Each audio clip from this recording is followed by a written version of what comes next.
Bismillahirrahmanirrahim. Assalamualaikum warahmatullahi wabarakatuh.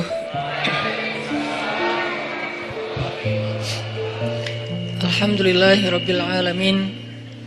Alhamdulillahilladzi arsala rasulahu bil huda wa dinil haq liyuzhirahu 'alad dini kullih. Wa kafa billahi syahida.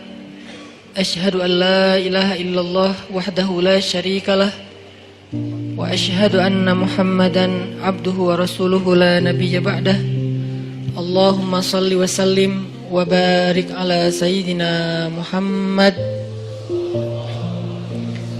wa ala alihi wa sahbihi ajma'in.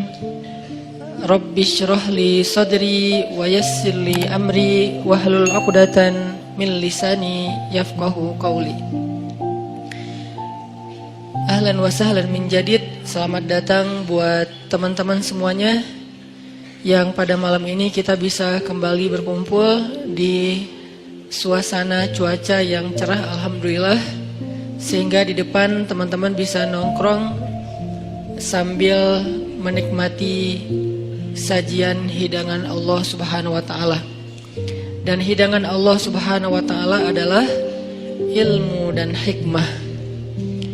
Jadi makanan yang kita butuhin itu bukan cuman makanan fisik. Gizi ataupun vitamin, nutrisi yang dibutuhin oleh seorang hamba itu bukan hanya nutrisi fisiknya berupa makanan, minuman, obat, herbal, sayur segala macam, tapi juga semua kita membutuhkan nutrisi hati. Lebih jelasnya lagi nutrisi iman.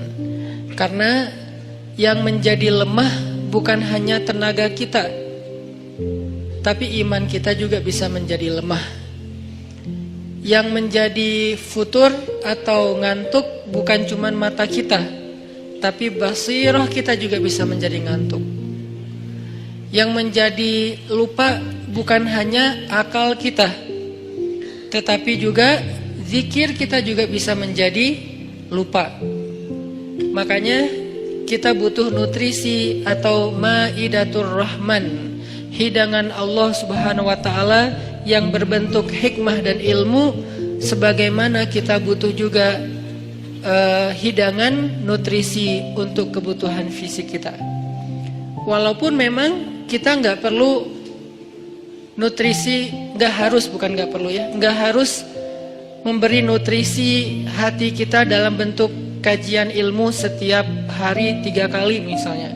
Nggak harus sih, kalau bisa lebih bagus, tapi nggak harus. Karena nutrisi hati ini bisa kita dapetin bukan cuma dengan duduk dalam majelis ilmu, bukan hanya duduk di dalam tongkrongan hikmah, tapi juga bisa kita dapetin dengan tilawah Al-Quran. Kita juga bisa dapetin itu dengan zikir. Zikir sesuai dengan masalah kita. Karena zikir kalau nggak sesuai dengan masalah tetap berpahala, cuman kurang berasa. Kayak kita lagi nggak lagi haus, tapi minumnya bukan air putih, minumnya misalnya kayak kopi gitu ya. Kalau teh tawar masih mending lah. Haus tapi minumnya kopi atau minumnya minuman yang berwarna. Jadi kayak belum memenuhi dahaga haus kita, padahal kita lagi haus. Kalau kita lagi kayak agak pusing, oke, minum kopi. Nggak semua juga sih ya, itu mas saya. Kalau pusing ngopi misalnya, kalau haus minum air putih. Kalau misalnya kayak lagi manja minum susu gitu. Kenapa Ustadz? Ya mungkin lagi kayak males aja yang berat-berat gitu kan, atau lebih manja lagi jus gitu kan ya. Nggak manja sih, itu sehat ya lah pokoknya. Yang jelas itu kan sesuai dengan kebutuhan kita. Gitu juga dengan zikir. Zikir itu nama Allah yang dipakai itu harusnya sesuai dengan masalah kita. Walillahil asma'il husna. Allah tuh kan punya nama-nama yang bagus, yang mulia, yang baik, yang keren gitu. Walaupun tidak terbatas 99, tapi yang dikenal oleh kita 99. Maka fad'uhu biha, maka berdoalah kepada Allah, panggillah Allah Ud'u itu panggil. Ud'u ila sabili rabbika, atau dakwah itu panggilan, memanggil. Berarti fad'uhu biha, panggillah Allah dengan nama itu. Jadi nggak harus selalu kita manggil Allah, ya Allah, boleh. Tapi ditambah juga, misalnya ya Jabbar. Panggilan buat siapa? Panggilan Allah, tapi buat memanggil Allah buat orang yang lagi apa? Yang lagi sakit hati. Pernah manggil ya Jabbar pas lagi sakit hati? Makanya sering sakit hati. Jabbar itu panggilan untuk orang yang lagi sakit hati, habis dikecewain. Dikecewain oleh apa? Banyak lah, tergantung circle kehidupan kita ya. Ada yang circle-nya lebih ke main, berarti disakitin sama gengnya. Ada yang circle-nya lebih ke romantis-romantisan, disakitin oleh mantannya. Ada yang circle hidupnya seputar masalah kerja, disakitin oleh vendornya, oleh partnernya, oleh teman bisnisnya. Soal circle family life kita disakiti oleh keluarga, anak, orang tua, pasangan, dan seterusnya gitu kan. Yang jelas ketika kita merasa disakitin, ketika kita merasa kayak dikecewain, panggillah Allah sebelum kita memanggil netizen. Kan kita suka manggil netizen dulu ya, posting, update status, story, terus storynya tuh curhatnya minta respon lagi tuh, dengan kasih polling lah, dengan request lah gitu kan. Baiknya gua putusin atau enggak ya, request gitu. Semuanya putusin, terus dia bingung. Gimana ya. Nah, sebelum kita istisyarah kepada netizen, karena netizen itu istisyarah, bukan istifta, bukan istikharah. Yang paling tinggi itu kan derajatnya dari 3 level. Meminta pendapat, nomor 1 tuh istikharah, minta pendapat Allah. Kedua, istifta, minta pendapat ulama, orang yang berilmu. Ketiga, istisyarah, minta pendapat orang yang lebih bijak dan berpengalaman, termasuk kepada teman kita atau followers kita atau geng kita. Itu istisyarah. Sebelum kita istisyarah netizen, ya ayyuhal netizen, sebelum kita pakai kalimat itu, atau ya ustaz, bahkan sebelum ustaz, ya kiai, ya syekh, maka ya Allah. Panggil Allah Subhanahu wa ta'ala. Manggilnya gimana Ustadz? Salah satunya selain kata Allah pastinya, karena itu kalimat yang paling mulia, kita juga bisa manggil tematik. Ya Jabbar. Ya Jabbar itu bisa 2. Sebetulnya 3 maknanya Jabbar, tapi yang lebih common tuh 2. 1, dipanggil untuk masalah-masalah yang sifatnya apa ya? Bukan hanya besar, tapi kayak kekuatan. Misalnya kita ngedoain musuh-musuh Islam. Allahumma alaika bi'a'daika a'da'iddin. Allahumma alaika bil kuffar. Allahumma alaika biz zalimin. Ya Allah, kami serahkan kepadamu orang-orang zalim itu, gitu kan? Orang-orang zalim. Baru kita mengatakan ya Jabbar. Pasangannya biasanya ya Qahar. Ya Jabbar, ya Qahar. Arti Jabbar dalam konteks itu yang perkasa, yang memaksa. Ya Qahar, yang menaklukkan.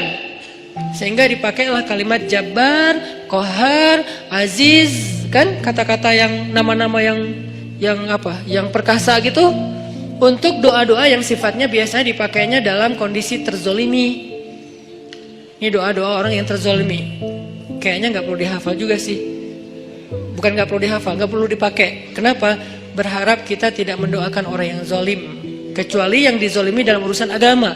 Kalau dizolimi urusan pribadi sih, mending jangan mendoakan orang yang menzalimi. Kenapa? Rugi. Mending doain diri sendiri. Ketika kita punya kesempatan doa kita diijabah, jangan kasih doa itu untuk orang lain. Rugi, walaupun bentuknya mendoakan atas keburukan, tetap rugi. Mending kita pakai buat doain diri kita sendiri. Ya Allah, saya lagi dizalimin, mudah-mudahan. Nah gitu kan, berarti kan kita dapat kebaikan. Ya Jabbar, itu panggilan orang yang sedang sakit hati. Jadi satu artinya untuk orang yang lagi dizalimi, satu lagi untuk orang yang lagi hatinya kayak sedih, kayak disakitin. Gak sebesar zolim sih, cuman ya lumayan lah, bikin gak bisa tidur, bikin tumbuh jerawat gara-gara itu gitu kan ya, karena stres. Terus bikin nambah uban, walaupun ada yang uban itu karena bijaksana. Ditutup. Jadi intinya adalah panggil Allah kalau kita lagi sakit hati dan dikecewain. Ya Allah, ya Jabbar. Salah satu doa minta disembuhkan kecewa dan sakit hati di dalam sholat adalah Rabbighfirli warhamni wajburni. Kalimat wajburni. Selama ini kita baca enggak? Kan? Tahu artinya? Hampir. Apa arti wajburni? Bukan paksa aku dong Allah, enggak. Padahal arti Jabbar juga yang memaksa kepada kehendaknya. Tapi kalimat wajburni, makna Jabbar di sini makna yang ketiga di antara tiga makna Jabbar, yaitu yang mengobati sakit hati. Jadi ketika kita berdoa, Rabbighfirli warhamni wajburni warfa'ni warzuqni wahdini wa'afini, banyak banget ya, luar biasa kita ya. Jadi kalau kita sholat aja tuh kita udah minta banyak hal ke Allah. Makanya pas berdiri, pas duduk itu jangan buru-buru. Rabbi, Allahu Akbar. Apaan? Malaikat juga bingung. Rabbi apa? Kamu dengar nggak dia doa apa? Enggak. Oh kirain aku doang yang salah dengar, kata malaikatnya. Jadi kita kayak nggak jelas gitu minta ke Allah. Rabbi udah gitu sujud. Karena terlalu buru-buru, nggak ada tumakninah, nggak ada tenang, nggak ada berhenti sebentar. Makanya Rabbighfirli warhamni wajburni. Bagian wajburni kalau bisa kayak gimana gitu, kayak agak menghayati dan kayak perasaannya dalam banget gitu. Wajburni.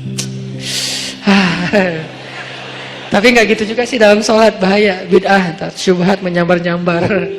Intinya teman-teman, wajburni itu artinya kalau kita terjemahin, sembuhkanlah sakit hati saya.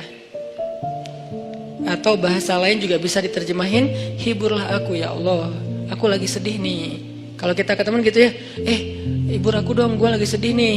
Ya udah yuk kita main, ya udah yuk kita jalan, ya udah kita nonton, ya udah kita ngopi, ya udah kita makan, ya udah apalah terserah. Yang jelas kita ngadu ke dia, minta dihibur pas kita lagi sedih. Nah cara ngadu ke Allah pas kita lagi sedih supaya dihibur oleh Allah, wajburni ya Jabbar. Itu bisa dibaca di dalam sholat, bisa juga dibaca di luar sholat. Gak apa-apa, dalam sholat baca, di luar sholat juga baca. Bahkan di luar sholat kita bisa ulang-ulang, wajburni ya Jabbar, wajburni ya Jabbar. Ya Allah, hibur aku ya Allah, hibur aku ya Allah, aku lagi sedih berat nih. Udah seminggu aku gak buka Instagram ya Allah. Curhat.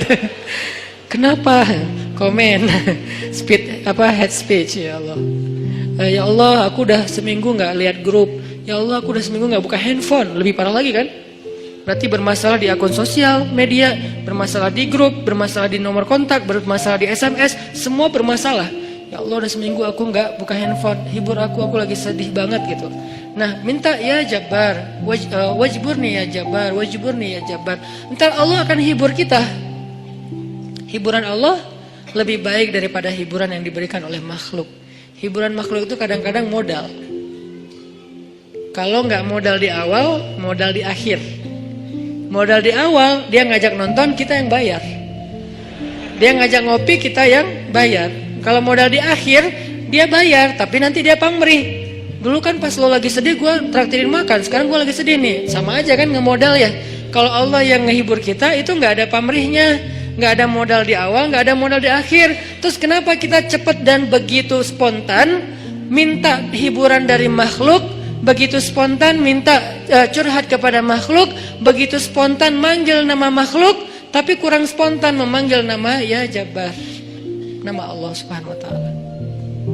Ini kalau ngomongin kecewa, salah satu di antara Asmaullahil Husna, nama-nama Allah yang mulia itu adalah ya Jabbar. Sehingga kekecewaan itu jadi jalan buat kita untuk lebih akrab sama Allah. Kan kita tuh kayak, mungkin saya aja yang ngerasa gini, tapi banyak juga sih yang curhat kayak gitu. Kita tuh sering ngerasa akrab sama Allah tuh pas lagi ada masalah kan ya. Kalau lagi gak ada masalah kayak kita tuh plain banget gitu hubungan sama Allah. Kayak misalnya hayya 'alas shalah, biasa aja, oh ya udah azan. Itu paling soleh tuh. Di bawahnya dikit, kok azan sih baru jam berapa? Di bawahnya dikit, kok azan sehari berapa kali sih, kok sering banget gua dengar. Padahal cuma 5 kali, dia kayak berasa sering banget gitu dengan azan gitu kan ya. Paling soleh juga, oh udah azan gitu kan.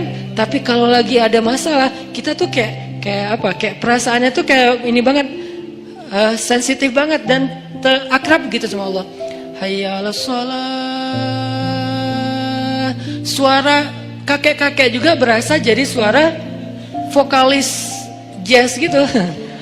Si kakek-kakek kan agak-agak serak agak ala-ala rock gitu kan. Tapi terdengar ini suara azan merdu banget ya. Merdu apaan? Kakek-kakek yang biasanya enggak, gue dengernya kali ini dia merdu banget loh. Jangan-jangan dia lagi baper. Enggak, dia biasa aja. Kita yang lagi baper. Jadi apa yang kita dengar itu kayaknya tergantung perasaan kita. Pernah nggak dengar suara azan terus kayak sedih? Soalnya kasihan sama muazinnya gitu. Kok gitu ya azannya, kasihan ya? Kayaknya dia kayak nafasnya putus-putus gitu kan. Kalau tadi sih keren-keren sih. Yang tadi ikut challenge azan, hayya 'alas shalah, bagus lah. Tapi yang paling bagus emang azan itu habis diputusin. Itu tuh keren banget, baper tuh. Hayya 'alas shalah. Jadi dia kayak, kenapa sih lo giniin gua? Jadi tuh kayak lagi curhat banget gitu kan. Enggak, guyon. Intinya azan dengan hati, tilawah dengan hati. Kalau kita pakai hati dalam melantunkan ayat-ayat Allah, itulah sebaik-baik irama. Makanya kata Nabi, zayyinul Qur'an bi aswatikum, hiasilah Al-Qur'an dengan suara kalian. Tapi para sahabat nggak semuanya suaranya bagus. Terus gimana tuh? Sementara Nabi nyuruh menghiasi Al-Qur'an pakai suara. Kata para ulama, sebaik-baik hiasan dari suara kita itu adalah suara yang membaca Al-Quran dengan iman.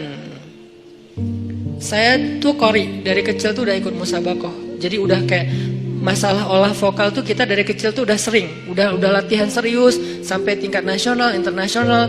Jadi buat saya vokal itu kayak penting. Makanya kalau dengar orang misalnya kayak nyanyi kah atau dia tilawah kah, cukup satu vokal pendek aja udah ketahuan. Ini kayaknya nih kayak orang kayak blind audition ya. Kan yang blind audition tuh baru wah tuh keren gitu kan ya. Baru hahaha gitu, padahal belum kedengaran, tapi kok dia udah bisa nyimpulin, langsung dia pencet bahwa dia tuh ngelulusin gitu. Karena emang mungkin si jurinya ini udah punya ini banget, udah sensitif banget dengan suara. Nah, tapi saya sadar ternyata dalam membaca Al-Quran nomor 1 itu bukan suara. Sekeren apapun suara orang, masih kalah dengan yang nomor 1-nya apa? Iman. Ada orang baca Qurannya sederhana, Alhamdulillahirabbil alamin, Ar-Rahmanirrahim. Itu tuh keren banget suaranya. Dibandingkan Alhamdulillahirabbil alamin. Kalau pamer gak berasa di hati yang dengar juga. Dan yang membaca juga, kok suara saya gak enak banget ya. Walaupun kita tetap butuh kayak media, sound, mic. Kalau saya kan buat saya sound mic itu kayak fardu ain ya, usul, termasuk hal yang penting gitu kan. Sehingga kalau saya mau ini, pasti mic dulu yang dicek. Bukan apa-apa, bukan mau gaya-gayaan kayak tadi misalnya. Tiba-tiba mic monitor nyala, karena belum di setel. Kalau mau dinyalain, setel dulu. Padahal sebelumnya kan mic luar, mic dalam nih yang dinyalain. Kalau mic dalam dari tempat imam, kedengarannya tuh kayak suara dari langit gitu. Kalau monitor kayak suara dari mulut saya gitu. Jadi berasa dengar suara sendiri kan agak enak ya. Nah, makanya awalnya pas saya istau sufufakum, oke, itu istau sufufakum sebetulnya ada 2 fungsi. 1 lagi nyuruh ngerapiin soft, 2 lagi cek sound. Soft diluruskan dan dirapatkan. Kalau lama kayak Muzamil tadi, berarti pro banget tuh cek soundnya. Kita sholatnya adalah sholat yang terakhir, rapatkan soft dan segala macam. Berarti Muzamil pro banget ngelihat sound ini kayaknya gimana ya? Ini soundnya ada yang kayaknya di sana tuh ada yang ngadat deh, cie. Gaya banget ya. Artinya buat saya itu bukan gaya-gayaan teman-teman. Buat saya itu penting. Kita nggak tahu ya, yang sholat diantara kita ini mungkin ada yang pertama datang buat sholat, pengen dia berkesan, sekali-kalinya datang langsung berkesan sehingga jatuh hati dengan masjid, jatuh hati dengan sholat. Karena sholat itu buat saya konser paling kolosal di muka bumi. Kenapa kolosal? Karena yang mengikuti, yang nonton sholat bukan cuma manusia, tapi malaikat, terutama salat subuh. Inna Qur'anal fajri kana masyhuda. Sesungguhnya performance imam di waktu subuh ketika sholat, itu terjemahan panjangnya ya, bahasa anak mudanya. Tolong dimengerti. Bahasa anak mudanya. Sesungguhnya performance imam di waktu subuh saat dia sholat, bahasa gampangnya, sesungguhnya bacaan imam di waktu subuh ketika sholat, masyhuda, ditonton. Kalau bahasa terjemahan kakunya, disaksikan. Sama nggak tuh? Sama kan? Disaksikan, saksikanlah. Itu kan bahasa TV yang dulu, baheula ya. Kalau sekarang, nonton gitu kan ya. Jadi kayak ditonton. Siapa yang nonton? Bacaan imam, performance-nya imam ketika subuh, Allah, malaikat. Coba DWP sama Tomorrowland yang nonton siapa? Ya kita di YouTube. Enggak. Yang nonton adalah penonton manusia, orang-orang yang belum dapat hidayah. Begitu si DJ-nya masuk, jreng, disuruh left, disuruh right gitu kan ya? Left, right kan gitu kan. Sholat kan gitu, Allahu Akbar, kan lebih keren. Kenapa kita di sholat nggak serapi left right-nya konser Tomorrowland? Padahal mereka yang nyuruhnya DJ, kita yang nyuruhnya imam. Karena soundnya nggak kedengaran ke belakang. Jangan suuzon sama makmum ya. Emang nggak kedengaran. Imamnya udah 2 rakaat, makmumnya baru takbir. Kirain tadi imamnya kayaknya ini belum siap deh, jangan-jangan batal wudu dulu, ya udah kita tungguin. Padahal imamnya udah 2 rakaat. Kenapa makmumnya telat? Soundnya tuh nggak sampai ke belakang. Kita irit di bab sound, tapi boros banget di bab kubah masjid, menara masjid, warna masjid. Kadang-kadang cat masjid itu baru berapa bulan, ini kayak mirip apa ya, kayak nggak srek gitu ya. Udah ganti deh cat masjid yang doff, yang bagus, diganti hanya gara-gara seleranya berubah. Tapi mic-nya cuma puluhan juta. Kubahnya hampir 1 miliar. Orang lain untuk sound itu 1 miliar. Kenapa kok mic lebih penting daripada yang lainnya? Karena inilah activity nomor 1 di dalam masjid kan. Performance nomor 1-nya kan di mic oleh 2 talent. 1 imam, 1 lagi muazin. Muazin penting, imam penting. Muazin manggil orang di luar supaya datang. Imam biar bikin orang di dalam itu nggak nyesel udah datang. Muazinnya keren, imamnya nggak keren, kan kayak nyesel gitu ya. Kirain tadi azan sholatnya seru, gitu kan? Kenapa nggak seru? Soalnya bacaannya salah-salah, suaranya kayak putus-putus gitu, kayak keselak lagi. Oh, imamnya kasihan, gitu kan? Kita di belakang, aduh, udahlah Pak, kasihan Pak, udah aja ruku dah, gitu kan ya? Kayak nggak tega gitu imamnya. Tapi muazinnya bagus, makanya dua-duanya penting. Talent 1 muazin, talent 2-nya imam. Hayya 'alas shalah.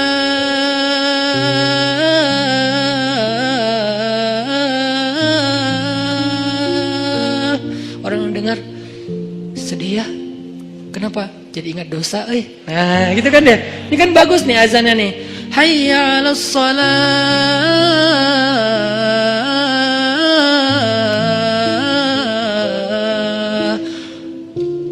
Surga itu kayaknya indah juga ya dengar suara mah. Baru dengar suara, panggilan belum. Salamun salam. Ya ayyuhal mu'minun, ya ibadallah, panggilan malaikat. Kan suara malaikat pastinya keren ya. Nggak ada yang fales dong, malaikat. Masa malaikat fales? Udah gua aja yang manggil. Kenapa? Lo suaranya fales kata malaikat. Kan nggak mungkin kan? Panggilan yauma yunadil munadi mim makanin qarib. Hari ketika malaikat memanggil manusia dari tempat yang dekat. Tahukah kita apa tempat yang dekat? Tempat yang dekat itu adalah Masjid Al-Aqsa. Hari ketika malaikat berdiri di titik Masjid Al-Aqsa sekarang, memanggil seantero padang mahsyar, halummu ilayya, kumpul kalian semuanya di sini, kata malaikat. Jadi azan yang keren itu azan yang mengingatkan orang pada dosa, azan yang mengingatkan orang kepada akhirat, dan itu nggak bisa kalau nggak pakai hati.